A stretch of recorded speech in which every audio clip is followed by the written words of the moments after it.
जी ma'am, मुझे सच में नहीं पता आपका फोन कहाँ है। तुम्हें पता भी है कितना महंगा फोन था? 1 लाख रुपए का।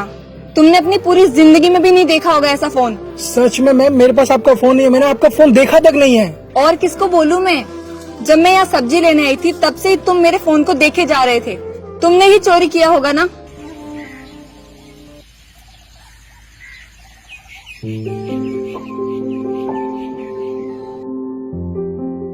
ये मेरी दुकान है। हाँ मालूम है थोड़ी छोटी है, लेकिन इससे मेरा और मेरे परिवार का पेट भर जाता है। इतने पैसे मैं कमा लेता हूँ जिससे हम 2 वक्त की रोटी खा सके और घर में थोड़ी खुशियां आ सके। हम साथ रहते हैं, बहुत खुश रहते हैं।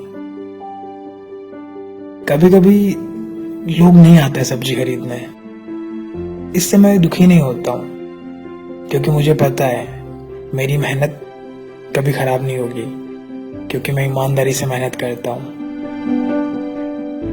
अच्छा साक्षी, तुम सब्जी खरीदो, तब तक मैं कार पार्क करके आता हूँ।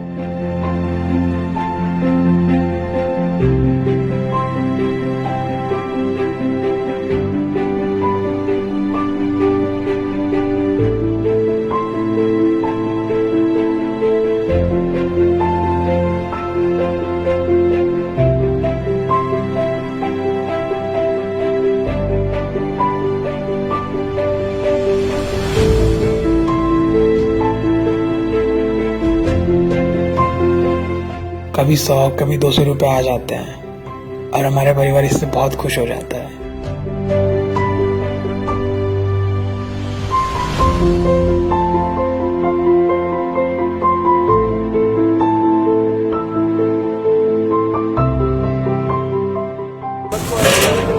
मेरा फोन वापस करो।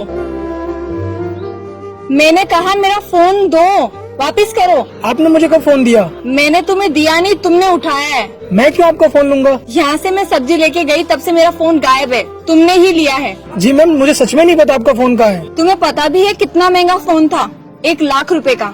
तुमने अपनी पूरी जिंदगी में भी नहीं देखा होगा ऐसा फोन। सच में मैम, मेरे पास आपका फोन नहीं है, मैंने आपका फोन देखा तक नहीं है। और किसको बोलूं मैं? जब मैं यहाँ सब्जी लेने आई थी तब से ही तुम मेरे फोन को देखे जा रहे थे। तुमने ही चोरी किया होगा ना? और तुम लोग तो होते 1 नंबर के चोर हो। दिन में मेहनत का दिखावा करते हो और बाद में फिर ऐसी चोरियां करते हो। शर्म आनी चाहिए तुम्हें ऐसा काम करते हुए। निकालो मेरा फोन। मैम, आप मुझ पर गलत इल्जाम लगा रहे हो।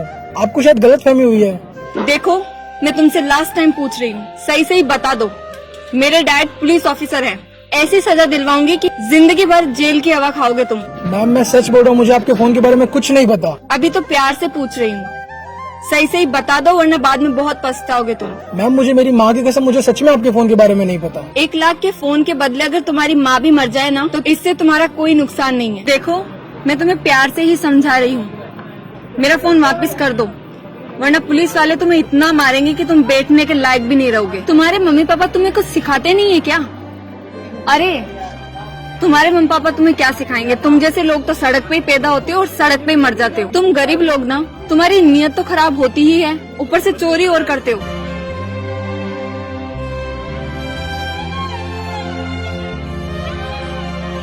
जेब चेक करो अपना।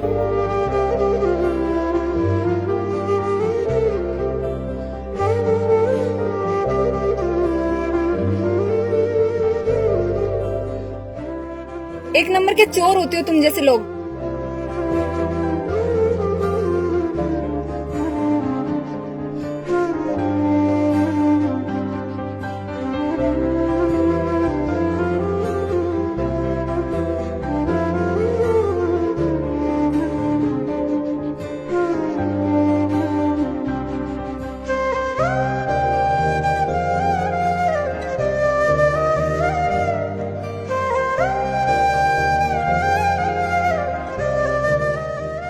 देखो, मेरे हस्बैंड आ गए ना, वो तुम्हें बहुत मारेंगे। मेरा फोन दे दो। सच में मैम, मेरे पास आपका फोन नहीं है, मैंने आपका फोन देखा तक नहीं है। अरे मैडम, क्या हुआ? परेशान कर रहा है क्या सब्जी वाला? अरे देखो ना, मेरा फोन चोरी कर लिया और दे भी नहीं रहा है। क्यों भाई, चोरी करता है? अभी बताता हूँ तुझे।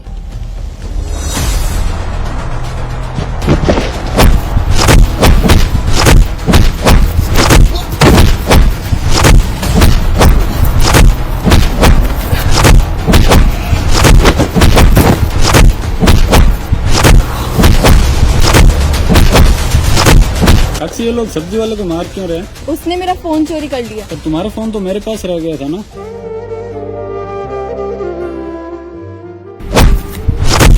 अरे अरे भैया छोड़ दो इसको, फोन मिल गया मेरा।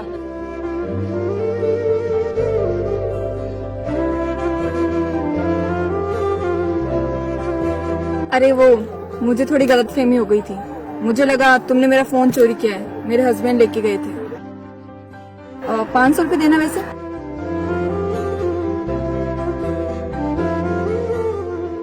ये लो तुम्हारे सारे नुकसान के लिए और जो तुम्हारे साथ हुआ।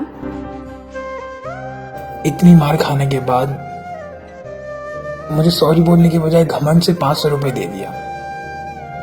अगर ये मुझे प्यार से अगर माफी मांग लेती तो मैं शायद खुश हो जाता, लेकिन अमीर लोग कभी भी नहीं समझ सकते हमारी फीलिंग।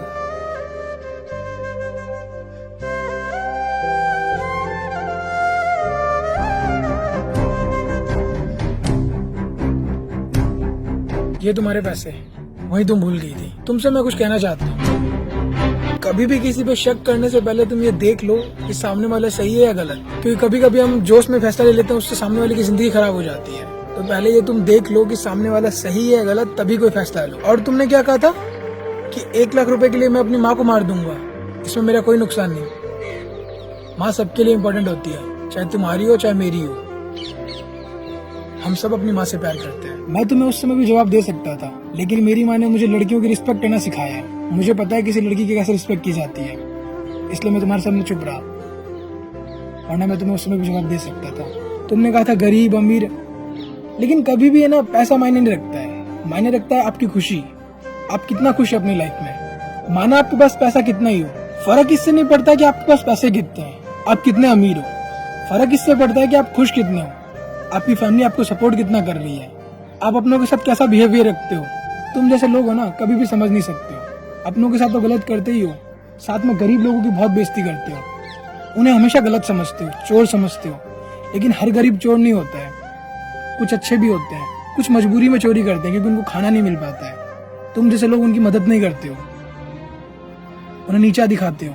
माना कि मैं गरीब हूँ, मेरे पास पैसे नहीं है, लेकिन मैं तुम्हारी तरह बिल्कुल नहीं हूँ। लेकिन जब भी मुझे कोई गरीब दिखता है मेरे जैसा, जिसको मदद की जरूरत हो, उसकी मैं मदद करता हूँ। मैं ये नहीं देखता मेरे पास पैसे कितने हैं, बस मैं पूरी कोशिश से उसकी मदद करता हूँ। लेकिन तुम जैसे लोग तो बस अपना वॉलेट चेक करते हो, पैसे हैं या नहीं, बस अपने वॉलेट को भरने में लगते हो, अपनी प्रॉपर्टी बनाने में लगते हो। मैं ये नहीं कह रहा कि वो सब चीज़ गलत है, लेकिन दूसरों के साथ गलत व्यवहार करना ये गलत है। लेकिन तुम लड़कियां ये बात कहाँ समझोगे? कभी भी किसी को भी बेमतलब तुम नीचा दिखा देती हो, उसे इतना मजबूर कर देती हो कि वो सुसाइड कर लेता है। वो अपनी जिंदगी तुम्हारी वजह से खत्म कर देता है, क्योंकि तुम लोग उसकी फीलिंग्स को समझ नहीं पाते हो। झूठे झूठे तुम उस पर इल्जाम लगा देते हो। गलती तुम्हारी होती है, लेकिन सारा भुगतना उसे पड़ता है। तुम्हारी सिर्फ एक गलतफहमी की वजह से मेरी मेहनत से बनाया मेरा ठेला बर्बाद हो गया। अब मेरे पास कमाई करने का कोई जरिया नहीं रहा। ये सब हुआ सिर्फ तुम्हारी गलतफहमी की वजह से। अगर तुम सही समय पे सही फैसला लेती तो शायद मेरे साथ ऐसा नहीं होता। बस तुम पैसों के दम पे हर किसी को जज कर देते हो, ये सोचते नहीं कि सामने वाला किस कंडीशन में है, उसकी हालत क्या है। और तुमने मुझे 500 रुपए दिए थे मेरे इलाज के लिए, मैं तुम्हें 1000 रुपए दे रहा हूँ। ये 1000 रुपए मैं तुम्हें इसलिए दे रहा हूँ, आइंदा से कभी तुम्हें कोई मेरी तरह दिख जाए जिसे मदद की जरूरत हो तो उसकी मदद कर देना। आप कभी भी किसी के साथ गलत मत कीजिए, हमेशा प्यार से बात कीजिए। और अगर आपसे कभी गलती हो भी जाए तो घमंड से माफी मत मांगिए, रिस्पेक्ट के साथ माफी मांगिए। आप हमेशा सबकी रिस्पेक्ट कीजिए। इस वीडियो के जरिए मैं ये कहना चाहता हूँ कि कभी भी आप किसी पे कोई इल्जाम लगाते हैं तो पहले आप ये देख लीजिएगा कि सच में आप सही हैं, क्योंकि कभी कभी हम किसी पे कोई गलत इल्जाम लगा देते हैं तो इससे उसकी पूरी जिंदगी खराब हो जाती है, क्योंकि हम ये देखते नहीं कि कौन सही है कौन गलत है, बस हम फैसला ले लेते हैं, जिससे सामने वाले को बहुत कुछ सहन करना पड़ता है, जो कि बहुत गलत है। तो इस कंडीशन में आप पहले बैठिए, देखिए कि क्या सच में वो गलत है या आप गलत है, फिर ही कोई फैसला ले। तो आप कमेंट करके बताइए कि आपने कभी किसी पे कोई गलत इल्जाम लगाया है, या फिर आप पे किसी ने कोई गलत इल्जाम लगाया है, तो आप कमेंट करके बताइए। और बाद में आपको गिल्टी फील हुआ हो या फिर आप सही थे तो आप कमेंट करके बताइए, मैं आप लोगों के कमेंट पढ़ रहा हूँ। इस वीडियो को आप अपने सभी फ्रेंड के साथ शेयर कीजिए ताकि उनको भी ये बात पता चल सके कि कभी भी कोई किसी का गलत बिहेवियर ना करे, हमेशा एक दूसरे का प्यार से रहे। मैं आप लोगों से ये कहना चाहता हूँ कि हमारे 1 मिलियन की फैमिली में सिर्फ 30,000 सब्सक्राइबर कम पड़ रहे हैं। और अगर आप लोग सच में मुझे सपोर्ट करना चाहते हैं तो प्लीज जाइए यूट्यूब पे और हमारे यूट्यूब चैनल को सब्सक्राइब कीजिए ताकि जल्दी से 1 मिलियन सब्सक्राइबर हो सके, क्योंकि आपके सपोर्ट के बिना ये पॉसिबल नहीं है। तो आप जल्दी से जाइए, सब्सक्राइब कीजिए और हमारे फेसबुक पेज को फॉलो कीजिए, इंस्टाग्राम पे फॉलो कीजिए। अगर आप लोगों को वीडियो अच्छी लगी है तो लाइक कीजिए, सब्सक्राइब कीजिए और शेयर कीजिए और कमेंट करके बताइए कि वीडियो की क्या चीज आपको सबसे ज्यादा अच्छी लगी थी। हमेशा ऐसे मुस्कुराते रहिए, खुश रहिए। Thank you.